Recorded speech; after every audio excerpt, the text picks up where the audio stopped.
রাসূল সাল্লাল্লাহু আলাইহি সাল্লাম বলেন, তিনি বলেন মান সান্না সুন্নাতান ফিল ইসলামে, কেউ যদি কোন সুন্নাতকে সমাজে চালু করে, মরে যাওয়া সুন্নাতকে, তাহলে সে নেকি পাবে এবং ওই সুন্নাত যত মানুষ পালন করবে এতে যত নেকি হবে, যেই চালু করেছে সে একাই তত নেকি পাবে। এই কথা মুহাম্মদ সাল্লাল্লাহু আলাইহি সাল্লাম বলেন। রাসূল সাল্লাল্লাহু আলাইহি সাল্লাম বলেন বাদাল ইসলামু গারিবা শায়াউদু কামা বাদা গারিবা ফাতুবালিল গুরবায়ে।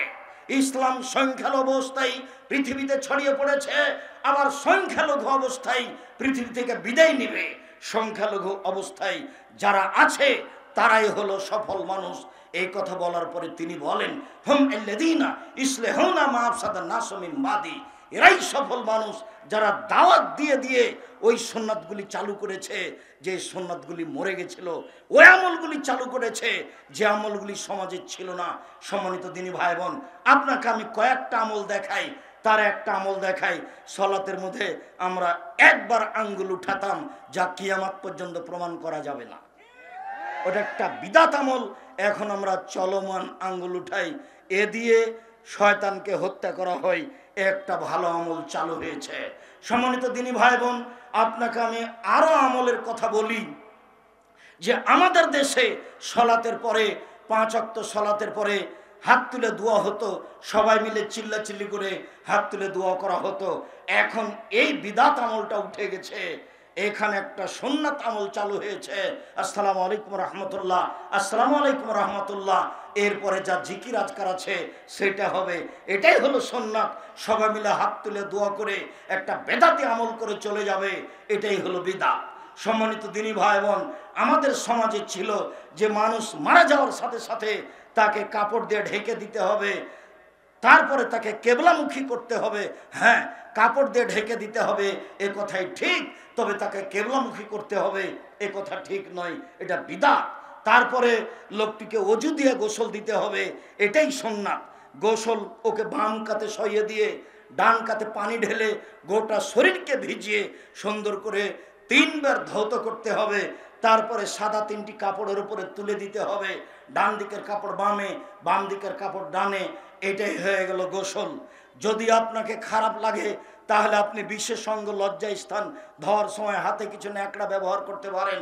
যদি খারাপ না লাগে কোনো সমস্যা নেই, সাথে সাথে পেট চেপে পেশাব পায়খানা বের করতে হবে, এটা হলো বিদআত। সাথে সাথে তাকে উঠাতে হবে, বসাতে হবে, এটা হলো বিদআত। সাথে সাথে গোসল দেওয়ার পূর্বে তার গোপ ছোট করতে হবে, এটা বিদআত। সাথে সাথে গোসল দেওয়ার পূর্বে তার নিচের লুম পরিষ্কার করতে হবে, এটা বিদআত। সাথে সাথে গোসল দেওয়ার পূর্বে তার নখ ছোট করতে হবে, এটা বিদআত। শ্বাস বন্ধ হয়ে গেছে, সব কাজ বন্ধ হয়ে গেছে, আর কোনোটা চালু নেই। শ্বাস চলে যাওয়ার পূর্বেই এগুলি সুন্নাত ছিল, এগুলি করা জরুরি ছিল। এখন না, এখন শুধুমাত্র ওযু দিয়ে গোসল দিতে হবে। আমরা মানুষকে বলে আসছি এইভাবেই কত সুন্নাত সমাজে বেদাত হিসেবে ছিল, সেগুলো উঠিয়ে দিয়ে সুন্নাত চালু করার প্রাণপণে চেষ্টা করছি। লাশকে সামনে রেখে কোনো বক্তব্য চলবে না, শুধুমাত্র ঋণের কথা বলা হবে। এমপি মন্ত্রী কারো বক্তব্য এখানে চলবে না, শুধুমাত্র ঋণের কথা বলে জানাজা পড়াতে হবে, এটাই সুন্নাত। সাথে সাথে লাশটাকে নিয়ে যাওয়ার সময় আগে মাথা পিছে পা, নইলে বেদাত হবে, এগুলো কথা নয়। যেটা সুবিধা হবে সেটা নিয়ে যাবে। ঘাড় পরিবর্তন করতে হবে, এটা বিদআত। প্রয়োজনে 10 বার কাঁধ পরিবর্তন করব, এটাই সুন্নাত।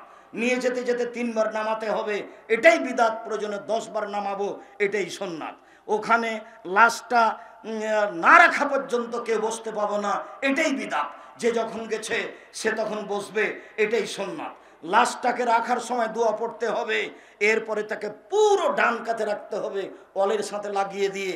আগে শুধুমাত্র মুখটা কেবলার দিকে করার ব্যবস্থা ছিল, মনে করতে এটাই সুন্নাত। এটা সুন্নাত নয়, এটাই বেদাত। শুধুমাত্র মুখটা কেন, গোটা শরীরটাকে কেবলার দিকে করতে হবে, এটাই সুন্নাত।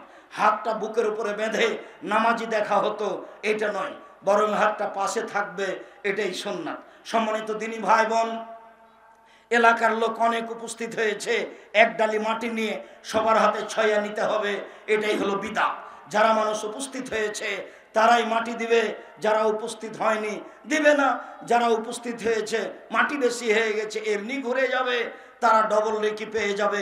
রাসূল সাল্লাল্লাহু আলাইহি ওয়াসাল্লাম বলেছেন, জানাজায় 1 কেরাত, মাটি দেওয়া পর্যন্ত 2 কেরাত, আপনি 2 কেরাত নেকি পেয়ে যাবেন। 1 কেরাত হলো উহুদ পাহাড়ের সমান। সম্মানিত দিনী ভাই বোন, এরপরে মাটি দিয়ে চলে যাবেন, দোয়া পড়ে আল্লাহুম্মা মাগফির লাহু ওয়া সাব্বিতহু সুন্নাত।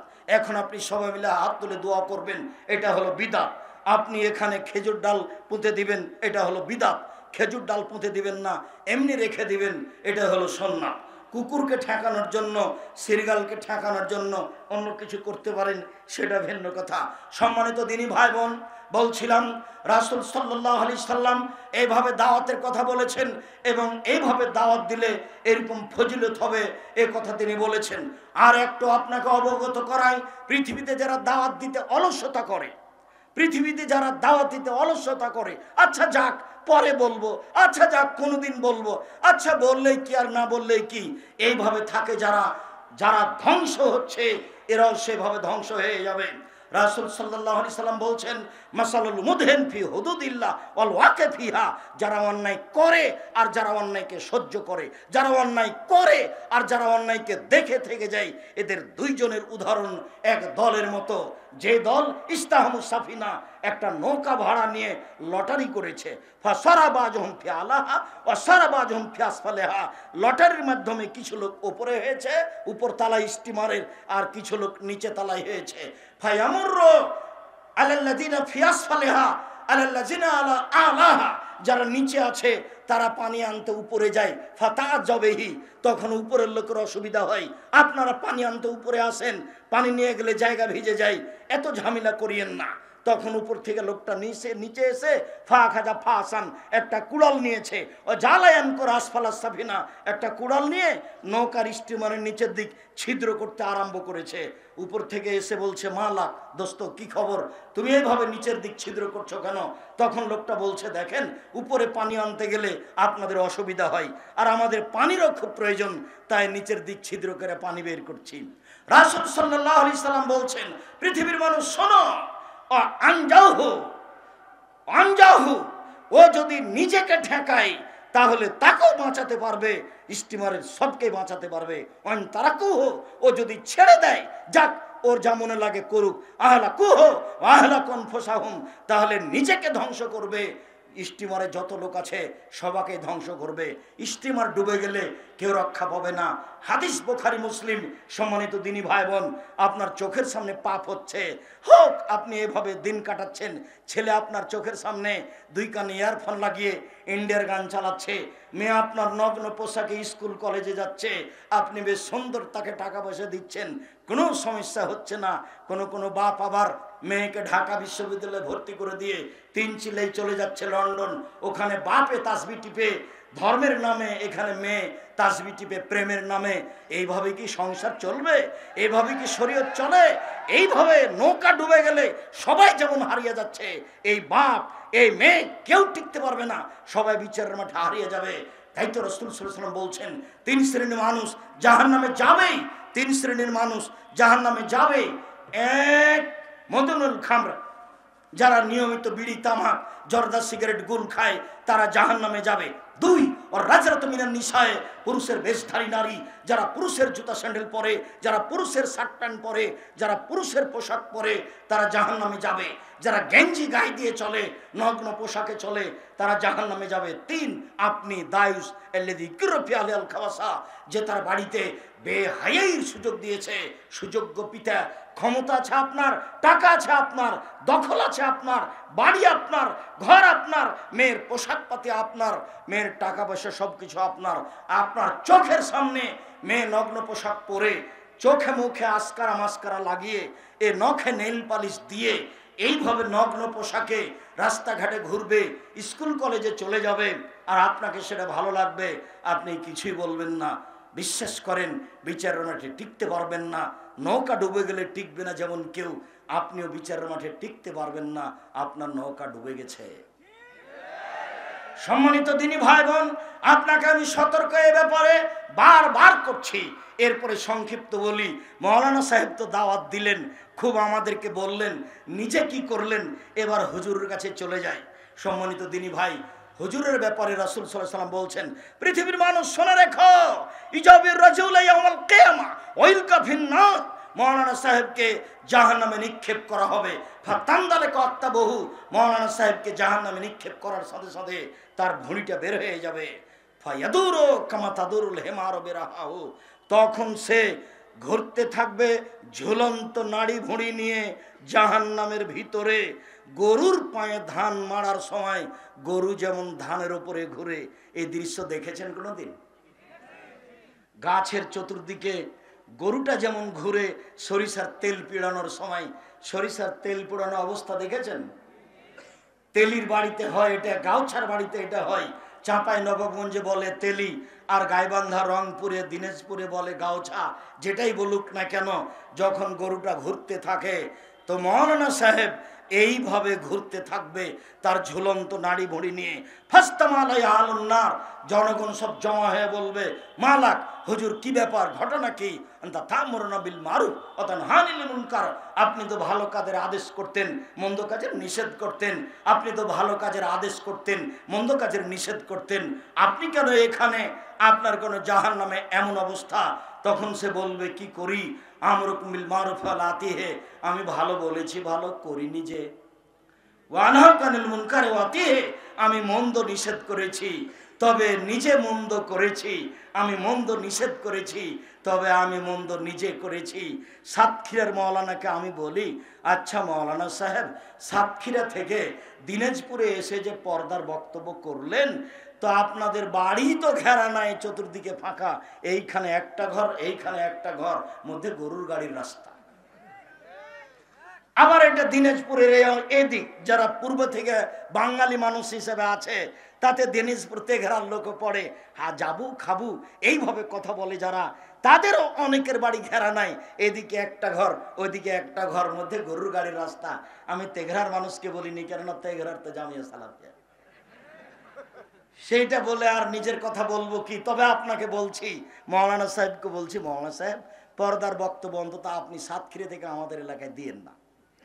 কেননা আপনি পর্দার বক্তব্য দিবেন কি? আপনার বাড়ি তো ঘেরা নেই। যদি আপনার বাড়িতে আমরা যাই, আমি আব্দুর রাজ্জাক বিন ইউসুফ পরিবার নিয়ে যাই, তাহলে আপনার বাড়িটাকে মনে করব এটা ট্রেন স্টেশন। ট্রেন স্টেশনে যেভাবে পর্দা করে থাকি আমরা, সেভাবে থাকবো। আপনার বাড়ি ঘেরা নেই। মৌলানা সাহেব, কেন আপনি দাওয়াত দিবেন? বিপদ নেমে এসেছে আপনার উপরে। দেখুন, আবু হুরায়রা রাদিয়াল্লাহু তাআলা আনহু বলেন, রাসূল সাল্লাল্লাহু আলাইহি সাল্লাম বলেছেন, লাইলাতুল উসরিয়া বি, যে রাতে আমাকে উপরে নিয়ে যাওয়া হলো, লাইলাতুল ইসরা, যে রাতে আমাকে নিয়ে গিয়ে 5 ওয়াক্ত সালাত ফরজ করা হলো, যখন আমি যাচ্ছিলাম হঠাৎ দেখি অনেক মানুষ তুকরাজ সাফাম বিমাকারাজ মিনান নার, তাদের জিহ্বাকে আগুনের কাঁচি দিয়ে কেটে নেওয়া হচ্ছে। অবাক হয়ে গেলাম, ঠোঁট এবং জিহ্বাকে আগুনের কেঁচি দিয়ে কেটে দেওয়া হচ্ছে। আমি বললাম, জিবরাইল, মান হাউলা, এরা কারা? ইন্না লিল্লাহি ওয়া ইন্না ইলাইহি রাজিউন। জিবরাইল, বলো এরা কারা যাদের ঠোঁট এবং জিহ্বাকে আগুনের কাঁচি দিয়ে কেটে দেওয়া হচ্ছে? তখন জিবরাইল বলছেন, হাউলাই খুতবাউকা আল্লাযিনা ইয়া'মুরুনা বিল মারুফি ওয়া ইয়ানসাউনা আনফুসাকুম, এরা হচ্ছে ওরাই যারা বক্তব্য দিয়ে বেড়াতো কিন্তু নিজে আমল করতে না, পরিবারকে আমলের কথা বলতো না, তাদের এই অবস্থা। এ কথা মুহাম্মদ সাল্লাল্লাহু আলাইহি সাল্লাম বলেন। সম্মানিত দিনী ভাই বোন, রাসূল সাল্লাল্লাহু আলাইহি সাল্লাম আরো বলেন যে আমাকে যখন নিয়ে যাওয়া হলো জান্নাত দেখানোর জন্য সপ্তম আকাশে, ঘুমের ঘোরে ডান হাত ধরে আছেন জিবরাইল, বাম হাত ধরে আছেন মিকাইল।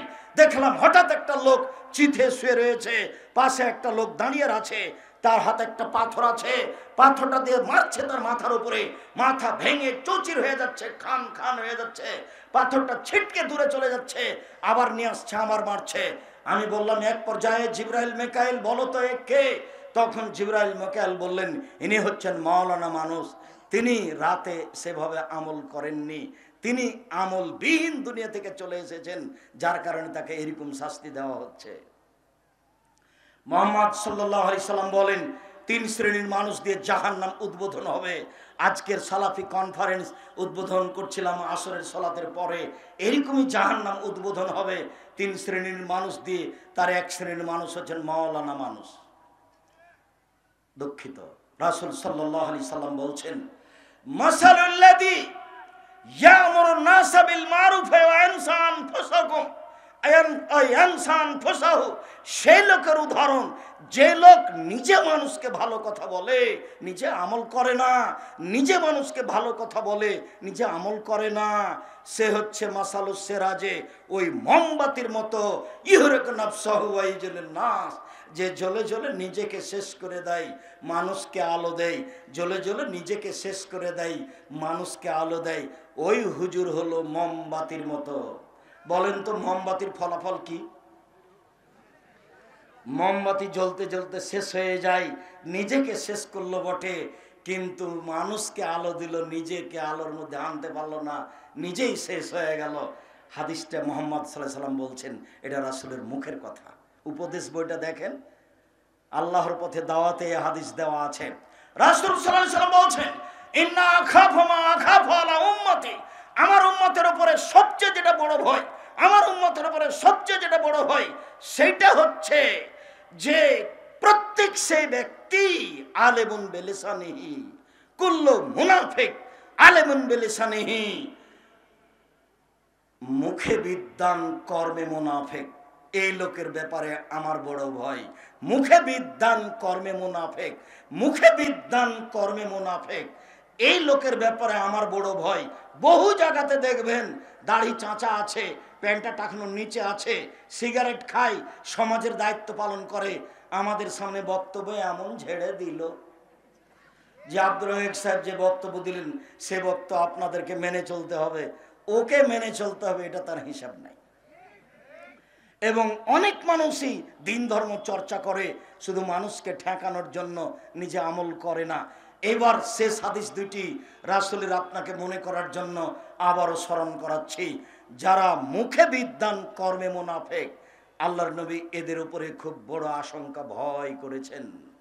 যারা মুখে বিদ্বান কর্মে মুনাফিক, যারা মুখে বিদ্বান কর্মে মুনাফিক, এদের ব্যাপারে আল্লাহ রাসূল বড় আশঙ্কা করেছেন। সাথে সাথে রাসূল সাল্লাল্লাহু আলাইহি ওয়াসাল্লাম বলেছেন, সেই লোকের মতো হয়েও না যে লোক আল্লাহর পথে দাওয়াত দেয়, সে হলো মোমবাতির মতো, জ্বলে মোমবাতি শেষ হয়ে গেল, নিজে কিছু করতে পারলো না, নিজেকে জ্বালিয়ে দিয়ে মানুষকে আলো দিল, এই হচ্ছে আল্লাহর পথে দাওয়াত দেয়, নিজে আমল করে না। সম্মানিত দিনী ভাই বোন, আমি এই আলোচনার সংক্ষিপ্ত পর্যায়ে আলোচনা করে আপনাকে আবারও বলছি, জামিয়া সালাফের কথাটি আপনার হয়তোবা ব্যস্ততার কারণে আপনি চলে গেছেন, জামিয়া সালাফিকে তেমন হয়তোবা মূল্যায়ন করতে পারেননি। এখন যে কাল থেকে ছেলেরা যে পিছনে সালাত আদায় করতে চাচ্ছে, তো কিভাবে সালাত আদায় করবে? তাহলে কি ফেরেশতা টাকা পয়সা দিয়ে যাবে, তারা এগুলো সালাত আদায় করবে সেখানে? না এটা জিনের দেশ, যে জিনের রাতে মসজিদ তৈরি করে দিয়ে যাবে, তখন ছেলেরা সালাত আদায় করবে? দিনী ভাই বোন, আপনারা এই টাকা পয়সা দিয়ে প্রতিষ্ঠানের এসব কাজগুলি করেছেন, আপনাদেরকে টাকা পয়সা দিয়ে বাকি কাজগুলি করতে হবে। আমি খাকসার সাধারণ মানুষ, আমি আপনাদের সাথে আছি মাত্র, আমি তো তেমন কিছু করতে পারি না। আমি হচ্ছি কচুর পাতার পানি, কচুর পাতার উপরে পানি থাকে, বাতাস হলে টলমল টলমল করে, কখন পড়ে পড়ে। আমি নিঃস্ব মানুষ, আমার কাছে কোনো পয়সা পাতি নেই। আমার শুধু এটাই কথা যে আমার হাতে টাকা নাই, এ কথা সত্য, এখানে প্রতিষ্ঠান গড়বে এ কথা সত্য, ইনশাল্লাহ গড়বেই গড়বে। আমার হাতে টাকা নাই এ কথা সত্য, এখানে মসজিদ গড়বে এ কথা সত্য, ইনশাল্লাহ গড়বেই গড়বে। আমাদের মতো এই দিনী ভাই বোনদের মাধ্যমেই আল্লাহ তাআলা মসজিদ নির্মাণ করবেন ইনশাআল্লাহ। আল্লাহ সর্বশক্তিমান, তিনি জ্ঞানী, তিনি ধনী, তিনি কিভাবে করবেন তিনি ভালো জানেন। তবে আমাদের যেটুকু জিম্মেদারি দিয়েছেন সেটুকুর জিম্মেদারিতে বলছি, আমরা এই 3 সেট মসজিদের লক্ষ্যে আনুমানিক অনুমান করছি ছোটখাটো করতে প্রায় 20 লক্ষ টাকা খরচ হতে পারে। মর্মে দিনী ভাই বোনকে এই বৈঠকে দান করার জন্য আন্তরিকভাবে অনুরোধ জানাচ্ছি। আমাদের ছেলেরা শোনো, যারা তোমরা আশেপাশে আছো সবাই আমাদের কাছে আসো। আমার দিনী বোনেরা যারা আছেন, আমাদের মেয়েরা যারা আছো, তোমরা উঠো, আমার দিনী বোনদের কাছে যাও। আপনাদের বাড়ি যাওয়া টাকা ব্যতীত আমি মনে করি যা আছে তাকে সাথে নিয়ে যাওয়া প্রয়োজন মনে করিয়েন না। আমি সব সময় আপনাদের সাথে থাকি, অংশগ্রহণ করি। আমি আপনাদের সাথে অংশগ্রহণ করো তো আমি আপনাদের সবাইকে বলছি, সম্মানিত দিনী ভাই বোন, আপনারা এই দানে অংশগ্রহণ করেন, বৈঠকি দান। সাথে সাথে যেহেতু আমরা টিন সেট করতে চাচ্ছি, কাজেই যদি মনে করেন যে আমি 5 বান্ডিল টিন 10 বান্ডিল টিন দিয়ে পাঠাবো, সেটা আপনার ব্যক্তিগত ব্যাপার, সেটা আপনি করতে পারেন। সেটা আপনি সরাসরি জিনিস দিয়েও করতে পারেন, টাকা দিয়েও করতে পারেন। উপস্থিত বৈঠকের দিনী মুসলিম ভাই বোন, আমি আপনাদের জন্য আন্তরিকভাবে বলি আল্লাহুম্মা সাল্লি আলাইহি আল্লাহুম্মা বারিক আলাইহি। আর খবরদার যারা আছেন তারা উঠে যায়েন না, যেহেতু তারা বড় বড় বিদ্বান, পাশে একটু হয়তো দাঁড়িয়ে আছেন, কিন্তু স্থান ছেড়ে চলে যাবেন না, আমিও কষ্ট পাবো। আর যারা যারা বড় বড় বিদ্বান এসেছেন, ডক্টর লোকমান আছেন, ডক্টর ইমাম হোসেন আছেন, তাদের বক্তব্য আপনাদেরকে মূল্যায়ন করতে হবে অল্প সময় হলেও। আর ওই আব্দুল আলিম আছে রূপগঞ্জ নারায়ণগঞ্জের প্রিন্সিপাল, আপনাদের সবাইকে আমি বৈঠকি দানে অংশগ্রহণ করার জন্য বলছি। এই ছেলেরা তোমরা সবার কাছে যাও, এই মিডিয়ার ছেলেরা তোমরা অংশগ্রহণ করো। তোমরা আবার মনে করো না যে আমাদেরকে বলা হয় না, আমরা তার বাইরে। যারা স্টেজে আছেন তারা সবাই অংশগ্রহণ করবেন। আমি আপনাদের সাথে সব সময় থাকার চেষ্টা করি। আল্লাহ তুমি আমাদের কবুল করো। আল্লাহ তুমি এই গভীর রাতে আমার দিনী ভাই বোনদের যে দোয়া করছি, আল্লাহুম্মা সাল্লি আলাইহি আল্লাহুম্মা বারিক আলাইহি বারাকাল্লাহু ফি আহলিকা ওয়া মালিকা। সম্মানিত দিনী ভাই বোন,